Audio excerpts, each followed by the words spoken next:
So we spent a year driving around Peru in a borrowed Jeep, writing this guidebook. That was definitely life-changing, and in the end, kind of career-changing as well. Hi. Hello. Hello. Hello. Hello. Hello, and welcome to Architecting. This is a podcast about the lives of architects. About the people and stories behind the buildings that we see around us and the images that brought them to life. And with the very international world that we live in, This show will purposefully be local and narrow. Only focusing on the Colorado community of designers. Hi, I'm Adam Wagner. I'm the host of this show. I'm an architect who's worked for a dozen different firms in 3 different countries, but for the last 5 years, I've been rooted in Denver, Colorado, where I'm at Open Studio Architecture and I teach at the University of Colorado, Denver. I like connecting with other designers and learning from their experiences, so now I'm broadcasting these conversations with the goal of creating a stronger local community here in Colorado. And that brings us to our guest today, Renée del Gaudio, the sole employee of Renée del Gaudio Architecture. I've been a big fan of Renée's work since I moved here to Colorado. She purposely works on few projects at a time and stays very small, but this unique business model allows her to create extremely strong work that she can be proud of. Her work has gained her many AIA Design and Firm of the Year awards, as well as write-ups in Dwell, Modern Denver, 5280, and the Wall Street Journal. I'd really been looking forward to talking to Renée for a while, and the thing that really came across for me is her drive and her vision. It seems like she's really someone who knows what she wants and knows how to get there. So from her life in Michigan to Colorado to Washington to California to Peru and then back to Colorado, she developed a vision, a mission to create an authentic architecture uniquely for our state. Like some of the work that she was seeing in the Pacific Northwest from firms like Miller Hull, Olson Kundig, and others, that was really deeply rooted in that unique place. She wanted to come and do that here in Colorado. So has she accomplished this goal? Well, check out the interview and see what she thinks. Hope you enjoy.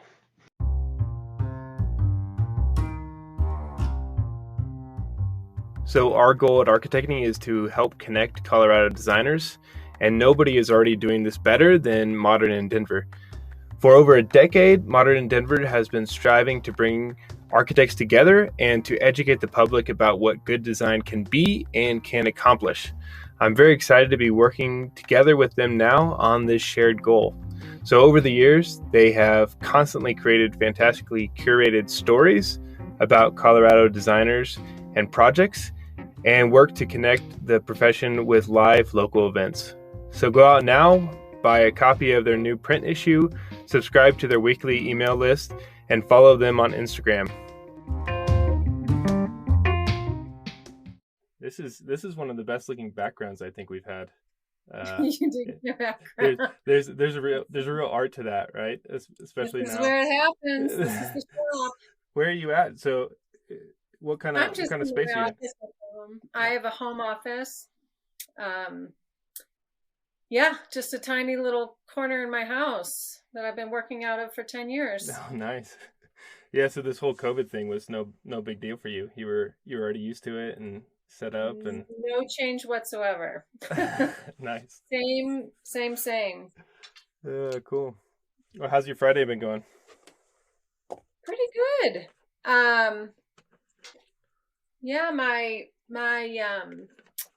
My family's been gone all week. They just got back last night. So I've had a very kind of unusual week of cranking on work with no distractions. Who gets to do that ever? Super productive. Yeah. Super. Off the charts. Nice. How many kids do you have? I've got 2 teenagers. Ooh. Yeah. One just finished, my oldest, Sebastian, just finished his first year of high school. And my youngest, right behind him, he's 15, she's 14, she's starting high school this year. Wow. So, You're the big expert. I've got a 4.5-year-old and a 1.5-year-old, and to me like six to me like 6-year-olds are so advanced and old. Yeah. I look at my son and I'm like, I can understand everything you're saying. I don't know how it gets any more advanced than this. So I couldn't even. Yeah, I couldn't fathom a 15-year-old. Yeah, it's pretty different than 1 and 4. But where are you? Are you trying to understand your background? Yeah, I'm in our pantry and our coat closet. That's now my studio, my podcast studio, and so it's literally an architecture model in your pantry. Yeah, no. That's it. Yep. So I've set up my models and my background here, so it gives me something. But fabulous. I'm looking at now, and I moved my shelves, and so I haven't patched the holes yet. So I need to, but I had some like models that my son made up there too, but he made me take them down. He wanted them somewhere else. But it was like a little model of a spider he made. Yeah. That's awesome. But this works well enough. My wife's an architect and she's just working outside there. And so sometimes the sound, we have to really control it. And one time we had to put our son's mattress up against the door because we both had things at the same time. And video, yeah. Yeah, but it worked. Well, cool. Well, thanks so much for coming on. You're one of the first people I wanted to reach out to. You're like this mysterious person I wanted to know more about, and making this awesome work, and had to keep trying to pester you and bug you. But thanks for coming on. Well, here I am. I love what you're doing, Adam. Seriously, it's super cool what you're doing. I remember once in a while I listen to the Designed podcast. Yeah. And Friends. And I remember thinking, wouldn't it be awesome if someone locally did this for Colorado? And here you are. There we go. Doing it. Nice. It's awesome. Yeah. I love it. I mean, I applaud you. It's a lot of work, I'm sure. So good on you for taking on this challenge. Yeah. Well, thanks. It's a lot of fun, and just especially in this time, being able to connect with people. And, when I first moved to Denver, I had a real excuse to reach out to people and try to get a job. But then I got a job and there wasn't as much excuse. And I really just enjoyed that networking. And then I teach at CU. And so I invite people in for juries and things. And that was fun. But it was like, how can I do this more and really kind of help spread that and connect people? And so, yeah, it's work, but it's just been a lot of fun to do. So, yeah. So you teach at CU as well. That's fantastic. Good for you. A little bit, yeah. You're busy. Jeez. Yeah, just working away in my pantry here. Yeah. Well, cool. Well, let's dive in a little bit. I'm always interested in this sort of question and see how people answer it for themselves. But who are you? In like 2 sentences, who would you say you are? Professionally or personally? That's the fun, is to see how people answer it, Oh man, okay. I've gotten the one word answer from like Chad Mitchell, where he just said, I'm an architect, or we have, a whole 5-minute long thing. So. All right. Well, let's see. Professionally, 2 sentences. I'm a one-woman shop, and my work is a constant search for an authentic architecture for this place, for the Rocky Mountain region. I'd say that's my two-line bio professionally. Nice. I like that one. Nice and clean. So how'd you get here? How'd you get to that point? Where'd you grow up? I grew up outside of Detroit, in Michigan. I my father worked for Ford Motor Company for 25 years. So we grew up in a suburb outside of Detroit. You know, I'm the only architect in my family. There's no other architects, but my grandmother on my father's side was super artistic.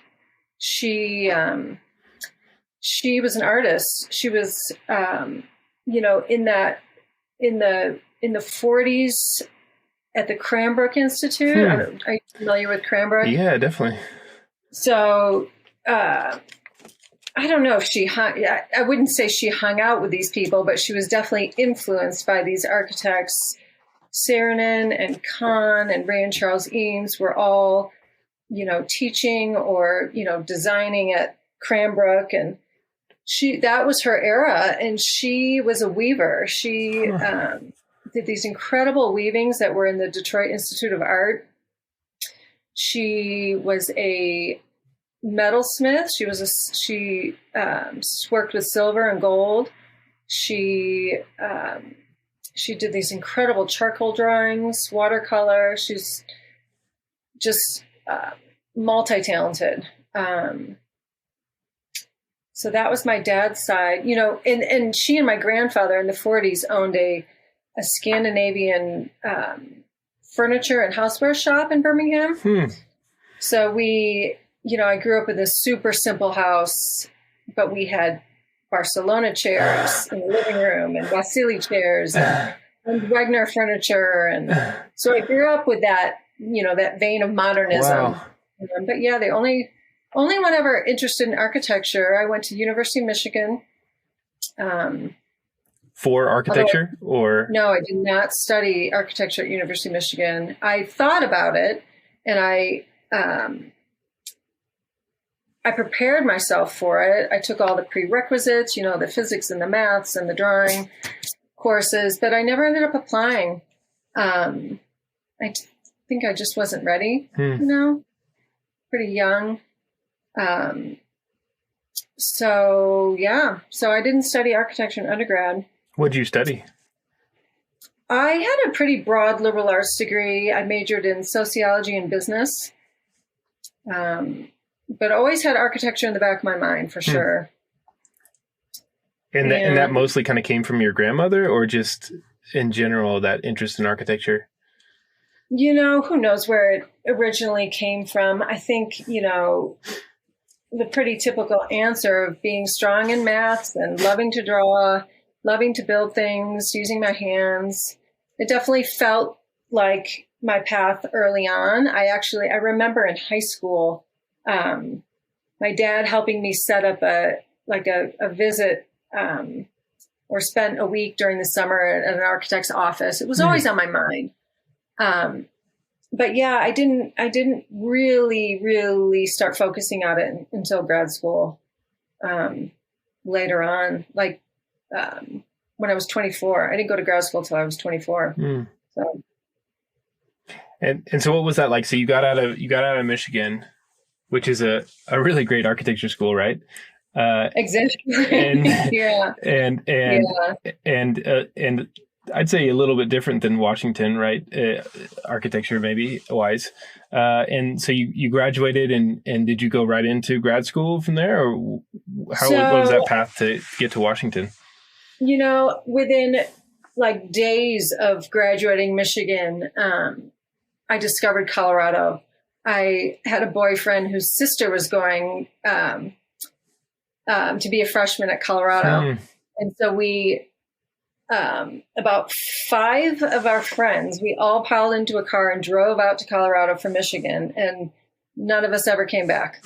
We just absolutely were blown away. We fell in love, and we all just lived there for about 3 years, just exploring the mountains. I mean, coming from Michigan, exploring the Colorado mountains was mind-blowing, just absolutely mind-blowing.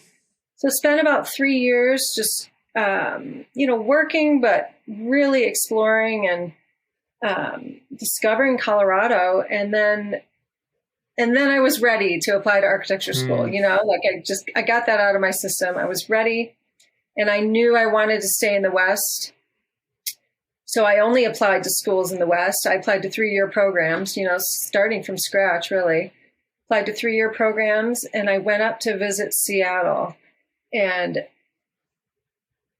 absolutely fell in love with Seattle. Totally blown away, captivated by the Pacific Northwest in every way. So I moved up to Seattle and really focused on architecture, like full out, no distractions, just became very serious about it very quickly. And had an absolutely incredible experience up there. I mean, studying architecture up there has made a huge impact on what I do today. Absolutely. What would you say, what was the kind of idea or sense around the school at that time, and kind of what did you get from it? I specifically picked Seattle because of not only being in Seattle, which I was very interested in being in Seattle, but I picked it for its design build program.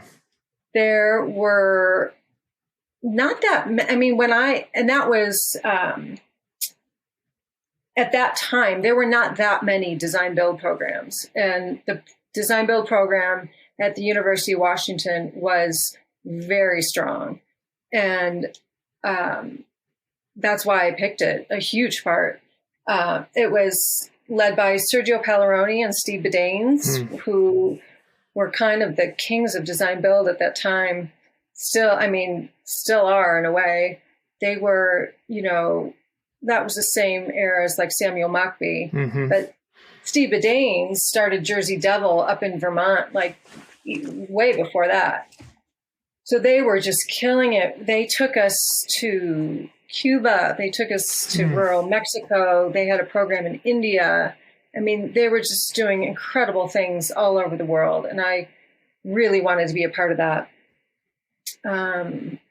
But beyond the design build program, there was a huge influence. Well, one of my first professors, Peter Cohan, taught me all about Scandinavian architecture. He took us down to Alto's Library outside of Portland, Oregon. Oh, yeah. He taught us all about Sverre Fenn. He was so good about getting us out of the studio. He took us up to Vancouver Island so we could study the Patco Library, Strawberry Vale up there, into the city of Vancouver to see some private residences by the Patcos. He took us all over Seattle to see, it wasn't Olsen Kundig at that time, it was Olsen Sundberg. And Olsen Sundberg's projects, he took us inside a ton of their projects. I actually, beyond those 3 professors, I'll add another one, Dave Miller of Miller Hall Partnership. Nice. He was my second year studio professor and one of my thesis professors. He made a huge impact on me. God, talk about, placemaking and regional architecture. I think he is incredible. I learned everything I know about regional architecture placemaking. I feel like I learned from Dave Miller. So it was just an incredible staff of professors. We would have crits with James Cutler. It's a real community up there, a really strong connection between working architects and professors. There's a lot of overlap. All of my professors, most of my professors also had practices. So there's a real crossover and a real strong connection between students and offices, and it was an awesome experience. Yeah, it seems like a really interesting place where almost more than anywhere else, just this kind of identity of themselves, that there's a group like you're talking about that's doing really phenomenal work, and obviously they have their own kind of directions with it, but it does kind of feel like it's tied together, just that sense of place and maybe material, I guess. But yeah.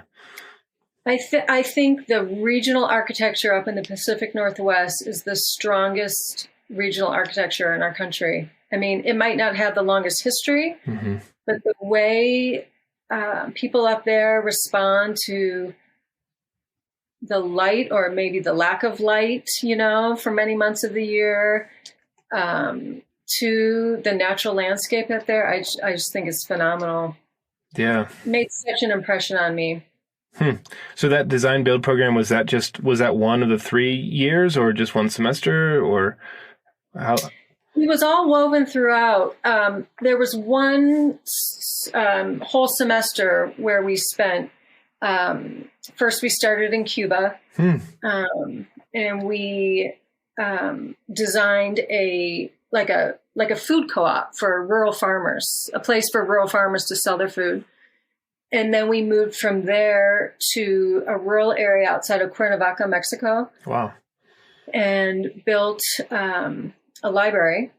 Landed on the, I don't know if you have a lot of experience with design build, but literally landed on the ground and designed and built this project almost to completion within, a matter, it was less than 16 weeks, I think. Wow.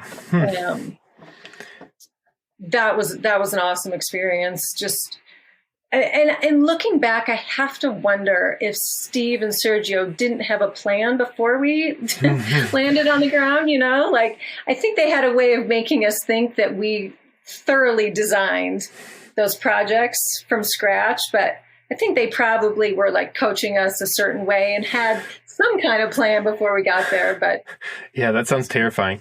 Not that fast without a plan. Yeah. But. It's so many things could go wrong. You can't even imagine how many things could go wrong. But we did it. We were so proud of that building. We built a curved roof that pulled the hot air up and out of the building on the high side, with a water cistern on the low side. So the evaporative cooling effect essentially happened.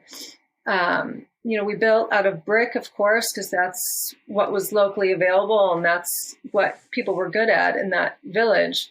We, got villagers to come help us, and it was an amazing experience. We learned to weld. We welded a steel door for the entry. Learning construction in architecture school, I think, is invaluable. Mm-hmm.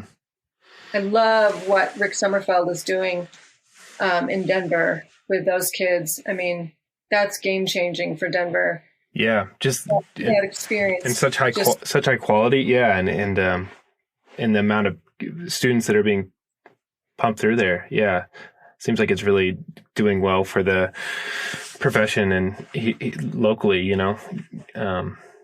Absolutely, those experiences stay with you. They really, really do. They teach you how to think about connecting to a local place, because out of no choice, you have materials only available to you. What is there? You're not importing anything. You have local tradesmen. You're not bringing anyone in from the outside.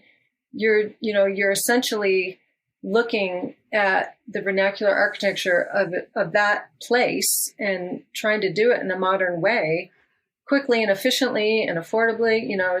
It's so many lessons from that design build experience. But yeah, at that time when I went to school, there were not that many really well-developed design build programs. So that was a huge part of going to UW. And, you mentioned, Michigan was such a great architecture program, but they didn't have design build at that time. It's a different type of education. Yeah. And that had to be a benefit of taking those years off when you were a little bit older and kind of knew what you were looking for, right? It seems like so many people get into, especially undergrad architecture school, and not really know what they are looking for or what to look for. Or not even really realizing how different these programs are. Mm-hmm. I think about that a lot, like talking to younger people, just giving advice. Like, I had no idea when I was an undergrad, like really what the difference was between doing a 5-year versus a 4+2, or, there's so many different ways to go about this. And you don't realize that when you're 17, 18 years old. No. And it has such a big impact on your career, especially your early career. Yeah. Absolutely. But cool. So you did that program. Then it's like, what did that propel you to afterwards? What were you looking for off of that kind of high of the design build, and where'd you land? In my third year at UW, I did an independent studio where I got to choose my studio project. I got to choose my professors I was going to work with.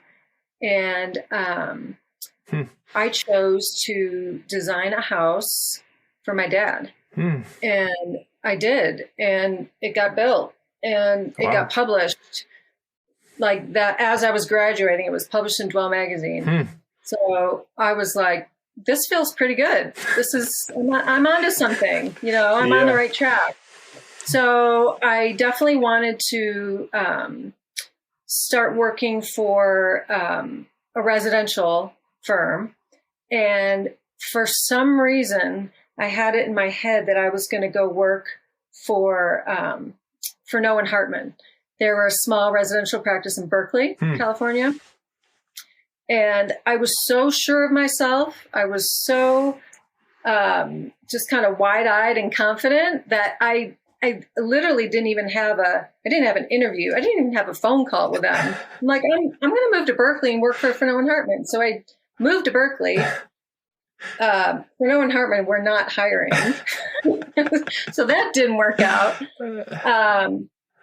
But I did end up working for a great office in Sausalito. That was my first job right out of school. And I say great as in they were very successful and they were doing beautiful work. But the internship itself was not what I was imagining. I felt totally disillusioned about what it meant to be an architect working in an office. Confused, disappointed, not what I was expecting. It was a traditional kind of top-down hierarchy. Principals up on we were in this boathouse on the Sausalito, on the water in Sausalito. It had 2 levels with a basement. The principals were up on the top level, the associate principals below, and then the interns were all in this like wet, moldy, dank, dark basement. It was a literal pyramid. Yeah, it was. and literally, like, never. I don't think I ever talked to the principals or much. I may have seen them a few times, but no interaction. It just wasn't what I was expecting. It was, it was disappointing. You had a very different experience of architecture, right? You had those 3 invigorating years, and then you get your very first, first 3 projects built, and then, yeah. And like, this is what it's like working in an office? It sucks. Yeah. So, yeah. So then we were there for, my husband and I, we moved there together. He was writing. He was a writer. He was writing for Associated Press in San Francisco. And he was approached to write a travel guidebook for the country of Peru. Yeah. By this company called Moon Handbooks. I don't know if you know. I mean, not many people read the actual like physical travel guidebooks anymore, but it's a lot like Lonely Planet. Yeah. It's called Moon. And they approached him to write this book on the country of Peru. And his first thought was, well, Renee's never going to go for this. She literally just got her first job ever in architecture. She's been there less than 8 months, I think it was. She's never going to go for this. So he asked me in this kind of like, what do you think? I got this opportunity today. I'm not thinking about it too seriously. Described to me this opportunity. I was like, when are we leaving? Let's go. Get me out of this basement. Yeah. I'm in. I'm in. Wow. So, yeah, we, that internship didn't last very long. So we left for Peru, and we spent a year driving around Peru in a borrowed Jeep, writing this guidebook. And that was definitely life-changing. And in the end, kind of career-changing as well.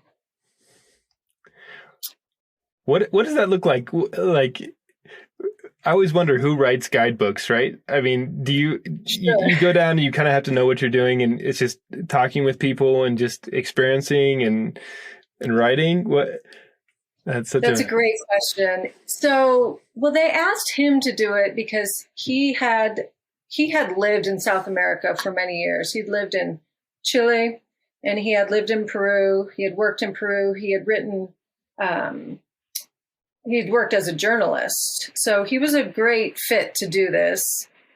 Perfectly fluent in Spanish and very adventurous, very extroverted. You need to be those things. Yeah. You need to be very adventurous. You need to be light on your feet, and you need to be very extroverted and inquisitive. And it was like writing. I mean, and we were hired as a team, the two of us. But he really took leadership on that project because I am not particularly extroverted. I was not fluent in Spanish. I had never lived in South America, and I wasn't a writer. Like I didn't fit the job description at all. But they hired us as a team, so we did it together. It was amazing, absolutely amazing. Peru is amazing. Now, Drew told me to ask you about some story about being smuggled out of the back of something in the back of a Jeep. Was that this trip? Yes, that was this trip. I can't believe Drew said that. Yes. Oh man. So okay. So it was a nice trip, but at one point you had to get smuggled out of somewhere. It was an adventurous trip. Yes. So that was at the very beginning of this year-long road trip in a borrowed Jeep that broke down all the time. But this was at the beginning when the Jeep was doing pretty well. So essentially, you literally drive around to every nook and cranny of the country, and you're writing on, in a way it's encyclopedic. You have to write on the restaurants and the hotels and the tourist sites, but it's also, there's a lot, especially with the Moon Handbooks guides, there's a lot of text on culture and history. And so it's such a cool project. But so at the very beginning of this year-long adventure, we are driving up the north coast of Peru on the Pan American Highway. And we had just spent probably our first 2 to 3 weeks doing Lima, which was probably the hardest section of the entire book, is to write about Lima. Lima is a huge city. It's very chaotic. It was very hot when we were there. It was stressful way to start. We didn't start slow. Like we started with the hardest part. And so our idea was to next drive up north along the coastal highway to this beach town. We were going to just stay put for at least 5 days to write up the Lima chapter.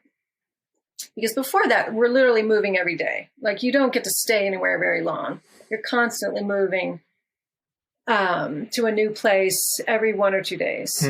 And so on our drive up north to the beach towns, the agricultural community decides to go on strike.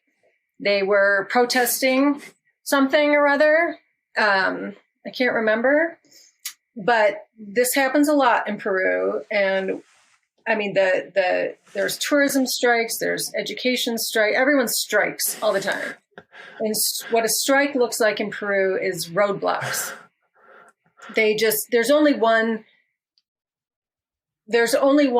way to go north. You've got ocean on your left, mountains on your right. And so you go up the Pan American Highway and that's it. So if the road is blocked, like commerce stops, everything stops. So it's easy. So we hit our first roadblock, right? And the first roadblock was a bunch of little kids with like laying sticks over the road and asking for pesos, a small bribe. So, you pay the little kids their fee, their bribe, and they move the sticks and you keep driving. So we're like, cool, okay, this isn't too bad. Like, we can handle this. We'll keep going. We could have turned around at that point, but we didn't. So we keep going. About an hour later, we hit the second roadblock. Second roadblock is a bunch of teenage kids laying logs across the road. Harder to get through, bigger bribe, asking for more money, a little more nerve-wracking. We pay the bribe. They move the logs. We could have turned around, but we didn't. So we keep going. And at this point, we were like dodging roadblocks and trying to figure out other ways to keep going north. And at this point, we're driving on a causeway or a ditch with a canal on our right and a drop off, a deep drop off to our left. So there's no turning, there's no going back at this point. Literally, it's getting dark. And like at that point, our decision, we're only going forward. And the third roadblock we hit, it's really getting dark at this point, is grown men in ski masks with machetes. No more sticks, no more logs across the road. Like, this is real deal. So, and they're asking for real money at this point, not just a couple pesos. So Ross is actually starting to get nervous, and Ross doesn't get nervous very easily. He tells me to hide in the back of the Jeep under a blanket. So, of course, in the panic of the moment, I'm like, okay, I guess that's what we're doing. And he pulls up to these guys, and his Spanish is, he can speak Peruvian slang Spanish. Like, his Spanish is good. So he starts shooting the shit with these guys and tells them that he's a journalist and he is writing a story about the strike. And he just wants to interview him, ask him a few questions. So they get into this conversation, back and forth. He's, asking about, the pesticides and, what they're fighting and, why are they so angry with the government and, getting him going. And they eventually agree on a bribe. And Ross realizes that he only has one bill left. He's got one bill left. And knowing that there's probably another roadblock ahead, he asks these guys, meanwhile, ski masks and machetes, he asks these guys if they can make change for their bribe. Can you make change? So you're hearing all this like underneath a blanket and trying to slip a bill underneath the having a heart attack. And the guy goes behind the Jeep and bends down into the the light of the taillights of the car, because it's really dark now. And I thought he was letting the air. I thought he was going to let the air out of our tires. Like I thought, we're done. Like, this is it. And so I whisper that to Ross. I'm like, I think he's letting the air out of the tires. He's like, no, he's just making change for the bribe. So he was. He came back. He gave him change, and they let us go. Yeah. So that made a good entry for the guidebook. Yeah. Yeah. A whole chapter on making sure you have enough change. Yeah. Have hidden change. Have hidden change. There's a lot of strikes. Wow, yeah. That's awesome. So it's like, how do you come back from that? So you do what, a year doing that, and then you're. It was all uphill from there. Yeah. That was the most stressful. Well, there were some other stressful moments, but it was all uphill from there, for the most part. But I'm saying, like, so you have all this adventures, and it's time to leave Peru, and so then what do you decide next? And you had the bad experience in architecture right before that, and so what's your mindset then? No, I knew exactly what I wanted to do, and I think actually looking back, that was a very important break to take in this whole kind of adventure of architecture. That was an important creative break to take that moment and really think about what I wanted to do. You were inclined to graduate, take the first job we can find, and just go on a track, Mm-hmm.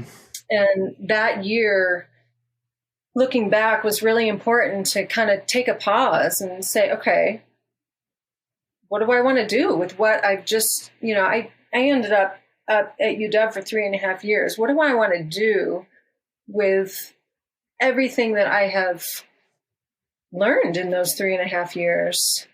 So I knew I figured it out, that vision formed during that year of driving around Peru in a Jeep. And that vision was, I want to go back to Colorado, and I want to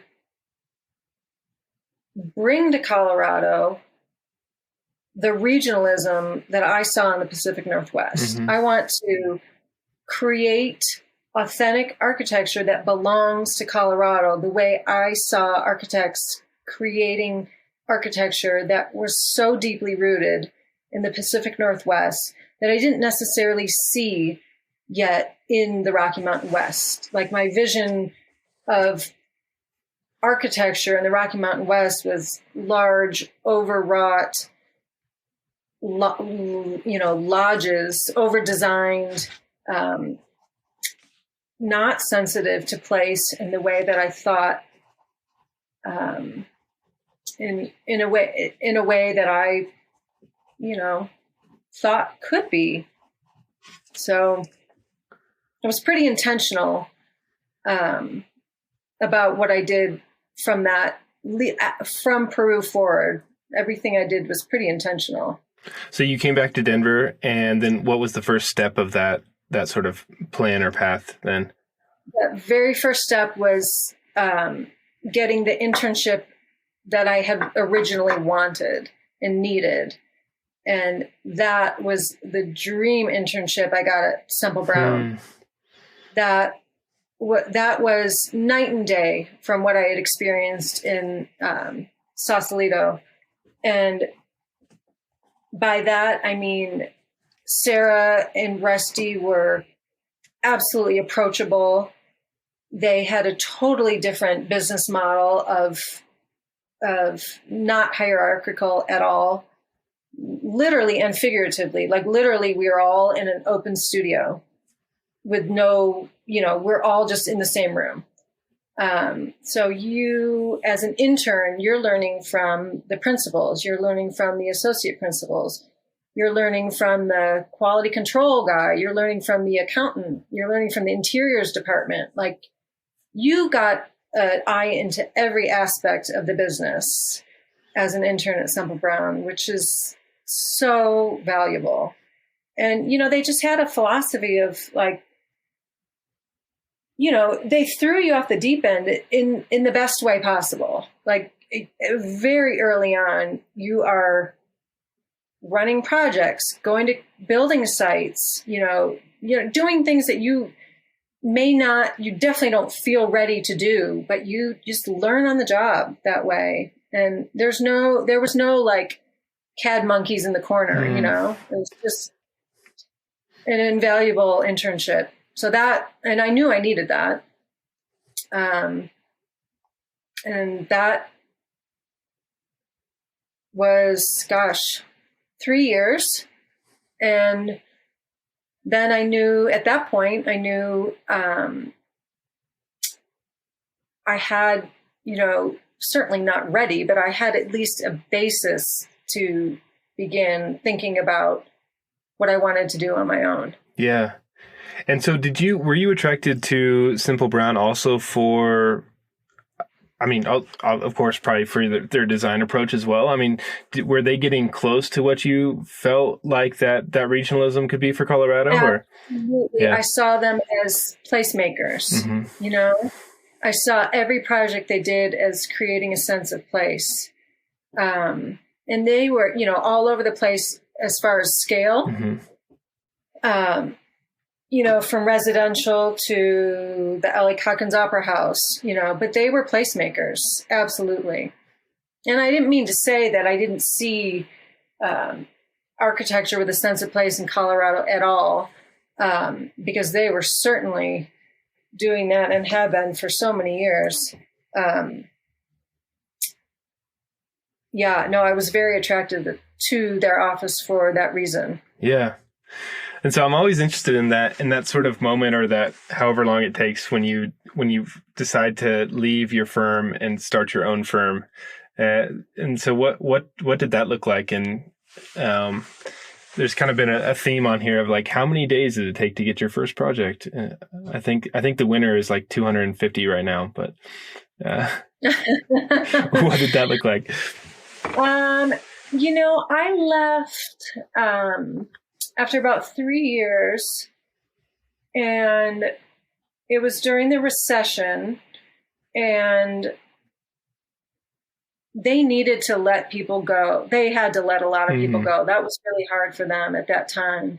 And I kind of volunteered to go in a way. It just felt like the right time. Yeah. I had just had 2 little babies, and it felt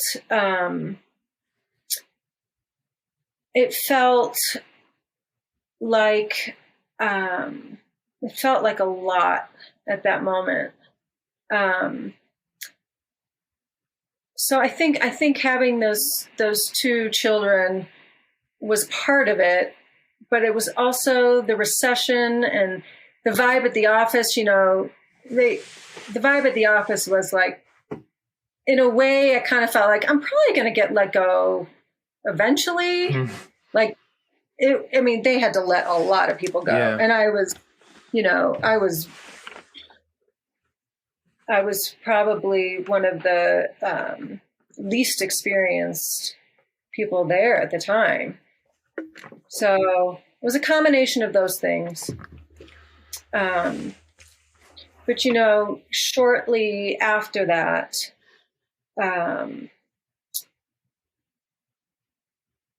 very shortly after that, I feel it's kind of a blur. It feels like this was all happening at the same time, but ironically, it was a huge forest fire that kind of launched my sole practitioner idea.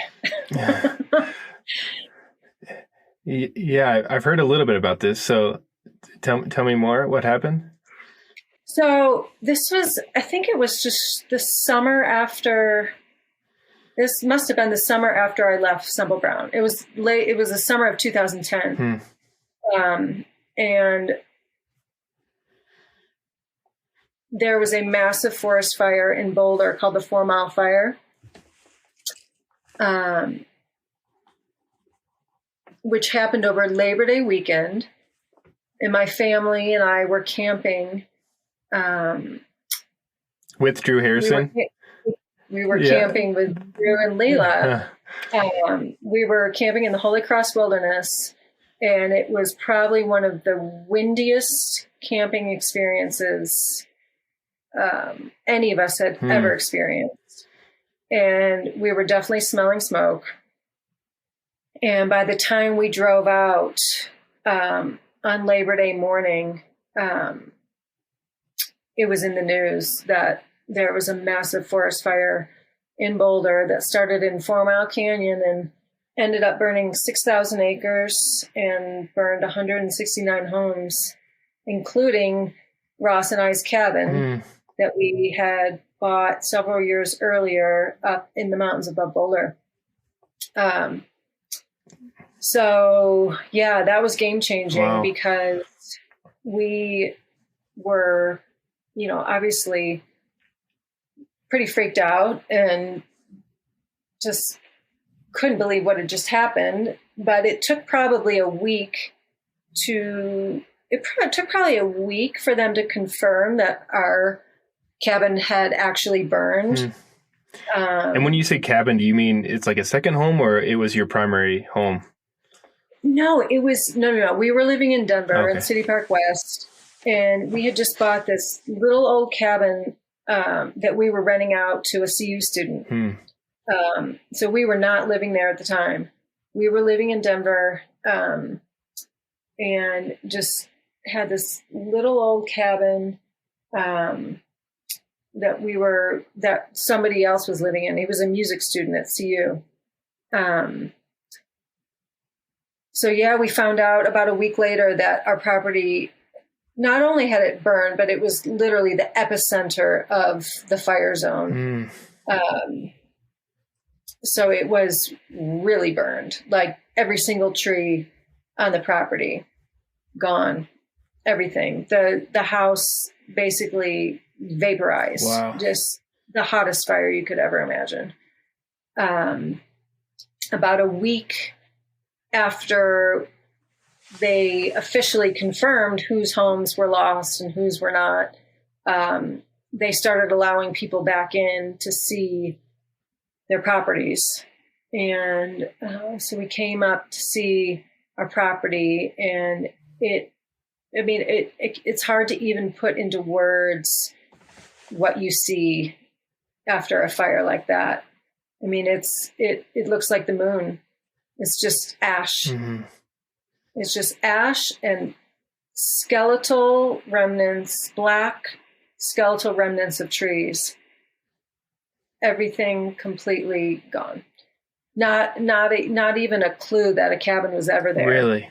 Not even like strange little things. I mean, my in-laws' house burned down in the Black Forest fire, and it was the weirdest things that would stay. Like a mug would be perfectly fine, but then the whole dishwasher would melt, or But this was just totally everything gone. Yeah. It was like vaporized. Wow. I mean, there were other properties where, like you say, like odd things. Like there were definitely like masonry chimneys were still there. But our little cabin was so old and decrepit. It was just a tinderbox that was gone in probably minutes. There was no masonry, but yeah. I mean, there were some odd things that we found under the ashes eventually.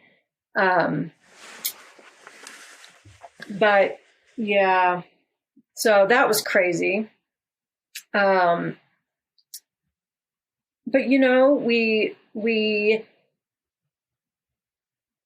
we kept going back and back, and just as soon as I suppose we got over our initial shock,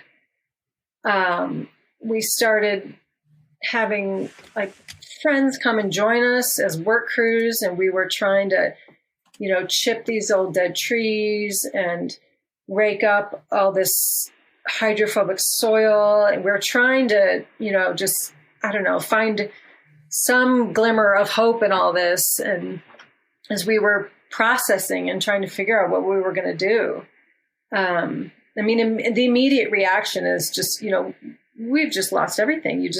You have no choice but to walk away from this. There's nothing to be done. But after a couple months of massive amounts of work and cleanup,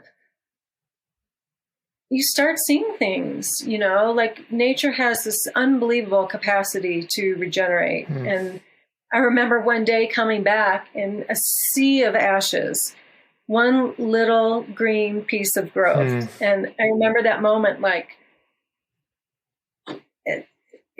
there's hope, you know, there's hope here. Like this is not, we've not lost everything.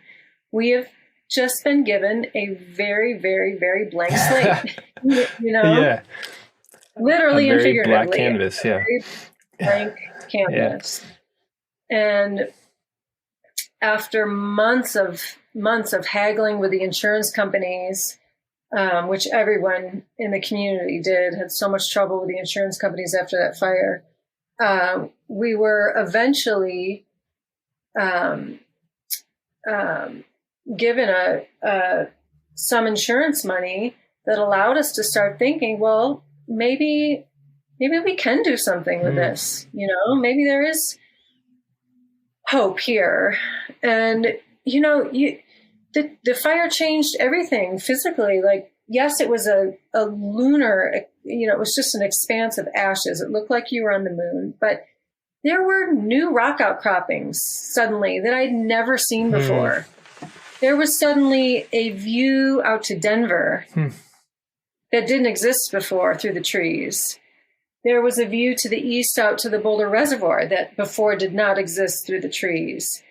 And it was just a totally different landscape. And it started making me think of, wow, this is what it looked like at the turn of the century, you know, because the fire didn't burn the whole canyon. It was, you know, here and there. So there were still pockets of trees. It was just much more spread out, much more park-like it was 100 years ago when fires naturally were left to burn. You know, they didn't control these situations 100 years ago. The fires were just left to burn, and that's more or less what it looked like. So it got me thinking, you know, like this is an opportunity to think about what this landscape used to be like and what types of structures used to exist in that landscape. And I started designing a house for the property. People thought I was crazy, you know. But yeah, we sold our house in Denver and moved to a rental nearby the property. And I started taking my licensing exams. I started designing this house. I ended up being 50% contractor on the house, just, you know, to save money. It was the recession, so it was a really inexpensive time to build. Interesting. I still can't, you know, believe how expensive it is to build today versus 10 years ago. During that time, it was, you know, looking back, I think I really took advantage of those years, not only of the fire, but the recession, which was the time during all of this was happening. And then so that house, I mean, had to be such a springboard. I mean, it's such a, I can't count the amount of precedent boards I've put that house on, I think, for clients and things. It's such a beautiful project. And to have that control over it, right? And really sort of be able to determine from the beginning, this is what I'm about, right? It really was. Yeah. It was an opportunity to put my voice out there, you know, put out there what I felt strongly about, what I believed in, quieting all the noise and the distractions. And, it was just me with this blank canvas and, you know, really, you know, no kind of, I gave myself the freedom of time, you know. I was taking my exams, so I was feeling like I was making progress and moving forward, and I didn't give myself these like really intense, you know, deadlines. So I had the freedom of not having that pressure, you know. But it was a real opportunity just to kind of have my voice out there. Yeah. And it was a springboard. That project got a ton of press and several awards, and it was an opportunity to start from the beginning, kind of what I wanted to say, as opposed to, being told what to do and how to do it. Just, having confidence in my own voice, Yeah. I mean, that seems like such a difficult thing when you start a firm of, you want to try to A, develop your voice, and then B, get it out into the world. But then C, you have to eat, and you have to take every project that comes on, and you hope you don't get stuck in some path that you don't want to, and that's the only thing you can get. But this tragedy of the fire, seemed to set you on such a good pace where you can really see that project as this genesis of what you do. And now it's like, if those people want that kind of a project, they come to you. And it seems like, at least from your website, every project you're just knocking it out like that, the great design, Would you remember, have you ever heard that quote from, I love this quote. It's Glenn Murcutt's, says it as his father said to him, you start your career out the way you want to see it finish. Yeah. As I love that. Yeah. And I think that's really important in our short time that we have, to not waste time doing work that you're not proud of. And yes, you have to eat and you got to pay the bills. But if you make too many compromises, that's going to represent your next client, right? Mm-hmm. Like the quality of the first thing you put out there is going to represent the quality of your next client. Yeah. So it's tricky. It's tricky. That's such a it's such a powerful thing, because it's I see such kind of bravery in your path, and I like to think I kind of took a weird path as well in that way, but where you're a lot of people will say, okay, no, you have to get an internship, then you have to work here for 5 years, and you can't change jobs or else that looks bad on your resume, and it's like, no, screw that. I'm gonna do what I'm passionate about and find this out, and there's a way, right? That seems there's like no one way. Yeah. And it's, once you get it's kind of getting over that fear as well, right? Of just the kind of normal, the supposed path, right? And well, I think it's more than naivete. Like the more naive you are, the braver you can be. It's almost like the less you know, the less people always say, like, how do you know when you're ready to go out on your own? Well, you're never going to be ready. Yeah. Right. And if you know too much, then you're really never going to be ready. If you're really aware of everything that you don't know, which is a lot and will always be a lot in architecture, it's almost like, just do it. And because later on, you're going to build fear, because now you realize how much you don't know. So it's better to do it before you get there. Yeah, exactly. We started our firm during the recession, right after graduation in 2009, and had a firm for 2 years, and then started working for people. And so it was like a reverse thing where, I was very confident, and the more I go along, I'm less confident, and more scared. But switching back and forth between that. So so you did that house, and then what was next? Just some great projects around Boulder for awesome people. I think the very next project was a remodel for the Guthkes, this really awesome family in town. Did a remodel of their house. But on looking at the larger picture, what was next was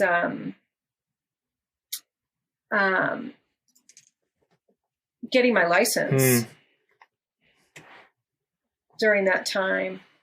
I remember what the very first project I got in Boulder after that was a client who fired me because there was another architect who told him I wasn't licensed. Oh.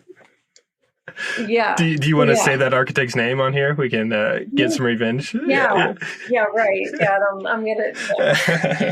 But he was right. I wasn't licensed, and I didn't think that mattered. And anyways, so that was that really lit a fire under me to get those exams done. Because I didn't want anyone telling me that I was not an architect. Yeah. You know, that's what he was essentially saying. He's like, "You're not an architect."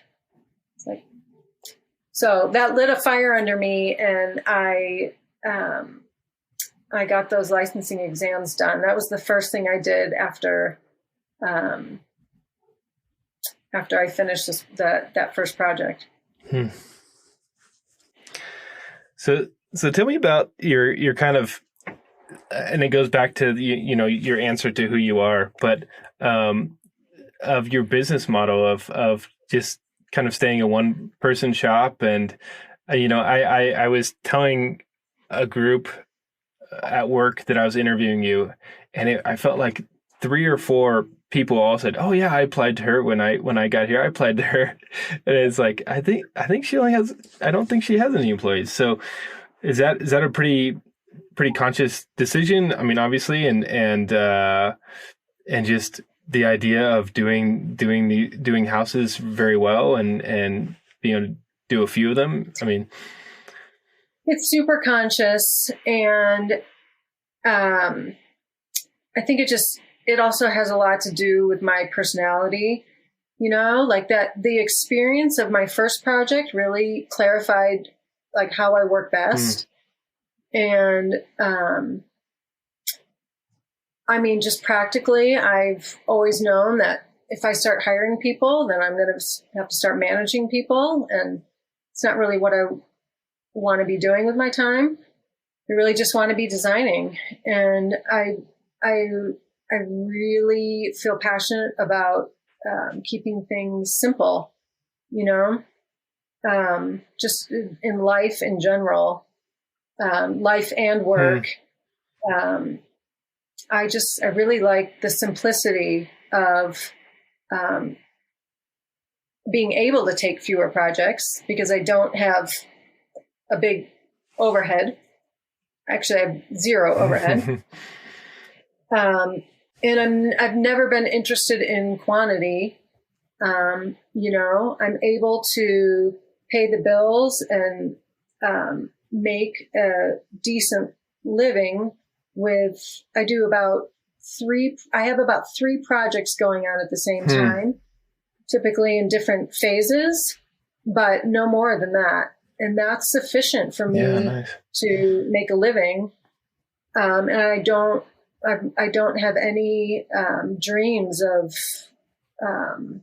doing more than that at one time. So yeah, it's very deliberate. Sounds really nice. Again, you just know what you want, and yeah. I like the simplicity of it. I like not having an external office. I really like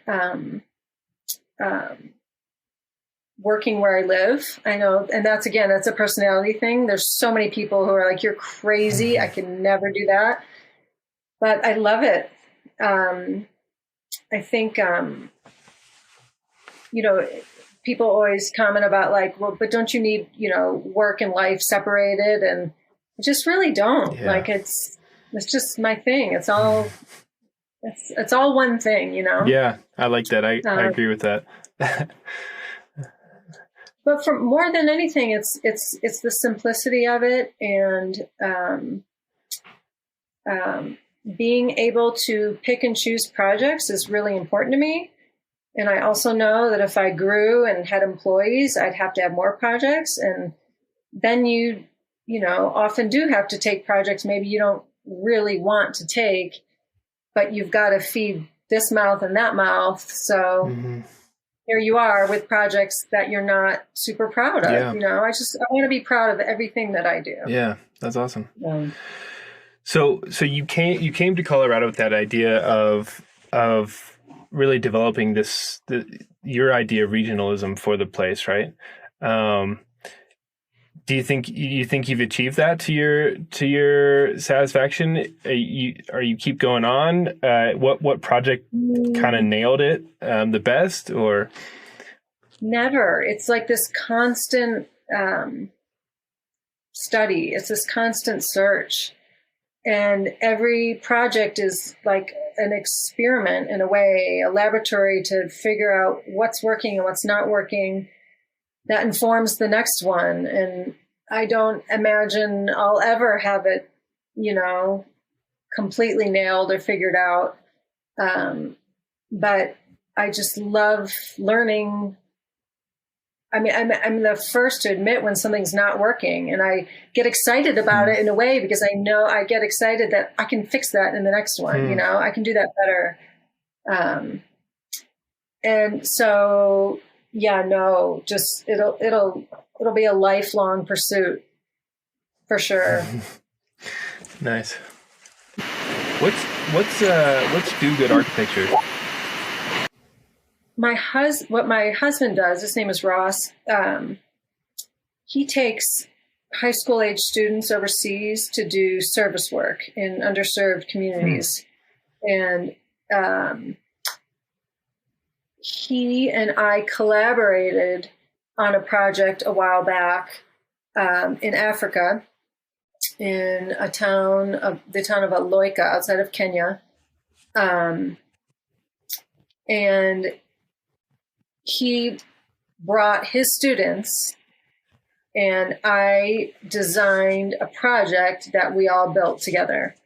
And it was for a school for girls who had nowhere to take their meals. They were just eating their meals in the dirt under the tree in the shade. Their only structures at their school were these really hot metal shacks with like no ventilation. So it was just architecturally very uncomfortable. So we decided we were going to design a building where they could eat their meals during the day, during the school day, that would provide shade and shelter and hopefully help with the overwhelming heat that they dealt with. So we designed a very simple structure, but we decided it needed to be of a technique that these villagers could continue on doing after we left. And we wanted to get them to stop building with metal because it was just so hot inside these structures. So we bought and donated to them a compressed earth block press. And we designed the building to utilize the compressed earth block press, and we taught them how to use it.